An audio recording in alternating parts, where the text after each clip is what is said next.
একদিকে মৃত্যুর সঙ্গে লড়াই করছেন একজন রোগী, অন্যদিকে রাস্তায় চলছে আগে যাওয়ার প্রতিযোগিতা। মাঝখানে আটকে থাকা অ্যাম্বুলেন্স চালক বারবার চিৎকার করে বলছেন, আমার গাড়ির ভিতরে রোগী রয়েছে, আমাকে একটু জায়গা দিন। কিন্তু তার সেই আকুতি কি পৌঁছেছিল কারো কানে? সামাজিক যোগাযোগ মাধ্যমে ছড়িয়ে পড়া একটি ভিডিওতে দেখা যায় দুই পাশে বাস ও বড় বড় যানবাহনের চাপে মাঝখানে আটকে রয়েছে একটু অ্যাম্বুলেন্স চালক বারবার অন্য যানবাহনের চালকদের অনুরোধ করছেন, রোগী রয়েছে, আপনারা দুই পাশে চাপুন, আমাকে মাঝখানে একটু জায়গা দিন।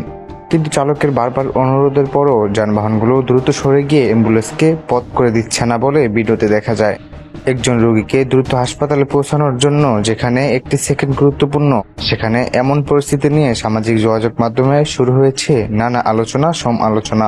প্রশ্ন একটাই, আমরা কি এতটাই ব্যস্ত হয়ে পড়েছি যে একটি অ্যাম্বুলেন্সের সাইরেন শুনেও তার জন্য কয়েক মিনিটের পথ ছেড়ে দিতে পারছি না? তবে ভাইরাল হওয়া ভিডিওর স্থান, সময় ও ঘটনার বিস্তারিত তথ্য জানা যায়নি। মাহাদি হাসান হৃদয়, বাংলা নেট এক্সপ্রেস।